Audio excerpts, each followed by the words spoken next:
Hello friends, exercise 4.3, question number 4. Find the train by 4 quarterly moving average. Third method moving average method, और moving average method में हमें calculate करना है 4 quarterly moving average. तो पहले आपको क्या करना है, ये क्वेश्चन देख सकते हैं ईयर 2013, 14, 15 क्वार्टरली लिखा है। क्वार्टर यानी कि at the end of every 3 month, 6 month, 9 month, 12 month, at the end of every 3 month, quarterly, number of index number available है। तो पहले तो आपको क्या करना है, क्वेश्चन के लिए पूरा क्वेश्चन रिपीट करना है। तो मैंने लिख लिया है यहाँ पे year quarters, 4 quarterly moving average है। तो आपको कैलकुलेशन करने में क्या करना है, तो हर क्वार्टर के बीच में एक लाइन छोड़ देनी है, बराबर।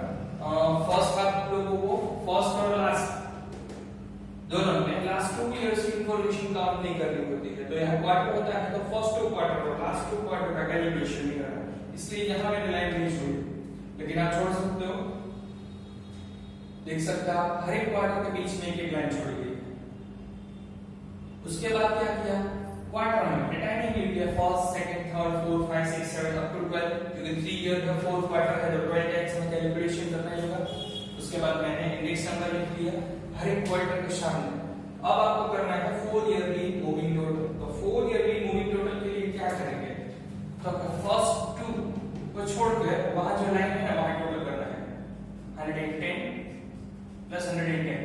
यहां मैं जो टोटल करने जा रहा हूं उस लाइन से पहले 2 क्वार्टर है, उसके बाद 2 क्वार्टर प्लस 125 प्लस 135। अब टोटल करो 110 प्लस 125 प्लस 135, यानी इसका टोटल हो गया 480। अब नेक्स्ट लाइन में भी क्या करना है, मुझे यही करना है कि एक लाइन छोड़कर यहां मुझे टोटल करना है। तो टोटल में क्या करूंगा, इस लाइन से पहले के 2 क्वार्टर, उसके बाद के 2 क्वार्टर। जो हमने फर्स्ट में टोटल किया है ये है ये 4।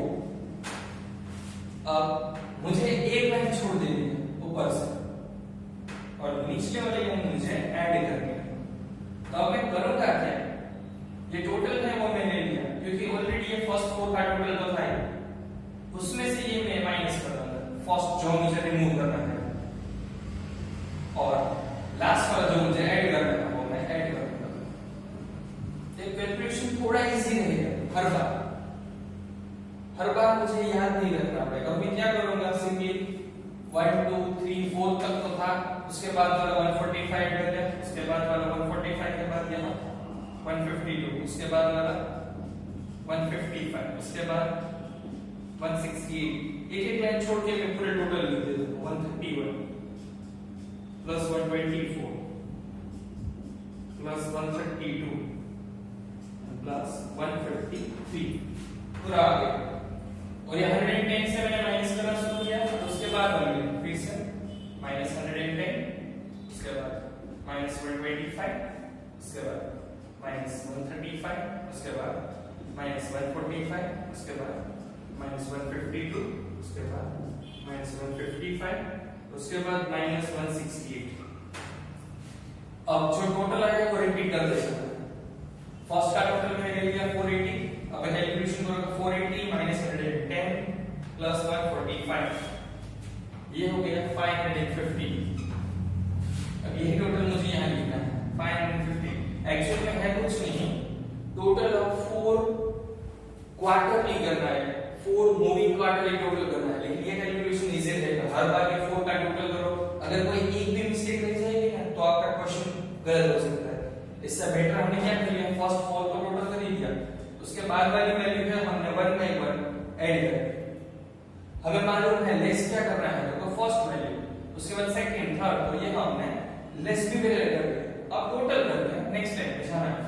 ये 515 यहां लिख लिया, 515 में से माइनस में करूंगा 110, ऐड करूंगा 152, तो ये हो गया टोटल 557।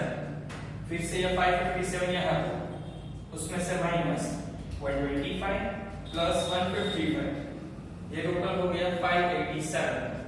587 यहाँ पे लिख दूंगा, 587 माइनस 135 प्लस 168, ये हो गया 620। ये 620 को फिर से यहाँ ले लिया 620 minus 145 plus 131 606 606 में से minus 152 plus 124 578 minus 155 plus 132 555 minus 168 plus 153। तो ये हो गया टोटल 4 क्वार्टरली मूविंग टोटल। अब नेक्स्ट टाइम में क्या करना है, पेयर वाइज टोटल करना है। पेयर वाइज टोटल यानी कि फर्स्ट 2 पेयर की टोटल यहां बीच में, तो मैं लिख लूंगा 480 प्लस 515, ये बीच में लिखूंगा 995। अब एक्चुअल में ये 995 है वो 8 मूविंग टोटल हो गया, क्योंकि 4 मूविंग क्वार्टर टोटल प्लस 4, तो हमें यहाँ एवरेज के लिए 8 के साथ डिवाइड करना है। तो 995 डिवाइडेड बाय 8 डिवाइडेड बाय 8, तो ये हो गया 124.375 या 124.8 लिख सकते हैं। अब हर बार यही करना है, पेयर वाइज टोटल। तो थर्ड क्वार्टर के बाद फोर्थ क्वार्टर में यहाँ जो एक लाइन छोड़ी हुई इसीलिए है कि कैलकुलेशन इजी रहता है। 515 प्लस 557, तो 515 प्लस 557 यानी कि इसका टोटल हो गया 1072। 1072 को 8 के साथ डिवाइड कर लो, 1072 डिवाइडेड बाय 8 यानी कि 134। इसी तरह यहाँ टोटल कर लो 557 प्लस 587 1144, तो 1144 को 8 के साथ डिवाइड कर लो, डिवाइड बाय 8 143। चलो नेक्स्ट पे 587 plus 620 1207 divided by 8 1207 divided by 8 यानी कि 150.875। चलो 620 plus 606 620 plus 606 1226 1226 divided by 153.25 606 plus 578 1184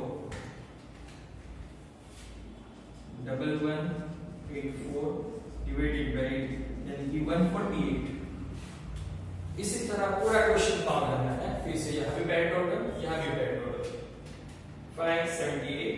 ये क्वेश्चन इतना टफ नहीं है, इजी क्वेश्चन नहीं है, लेकिन कैलकुलेशन थोड़ा ज्यादा हो जाता है, इसीलिए ये 5 मार्क्स का वेटेज में है। 1133 divided by 1133 divided by 141.625 and last 555 plus 540 1095 divided by 136.875। Question हो गया था 4 क्वार्टरली मूविंग एवरेज। अगर क्वार्टरली है तो हमने यहाँ क्वार्टरली है, कई बार क्वेश्चन में मंथली भी हो सकता है, ईयरली भी हो सकता है, लेकिन 4 मूविंग एवरेज हो तो आपको हर एक बार क्या करना है, एक लाइन छोड़नी है। इसी तरह पहले तो टोटल करना है मूविंग टोटल, उसके बाद पेयर वाइज टोटल और बाद एवरेज। आई होप आप लोगों को ये क्वेश्चन समझ में आ गया होगा। इसी तरह की प्रैक्टिस करने के लिए आप एक्सरसाइज 4 में question number 2 and 5 section F में आप होमवर्क लिख लो, या मैं लिख देता हूं होमवर्क सेक्शन एफ, उसमें क्वेश्चन नंबर 2 एंड 5 आप लोगों को काम करना है।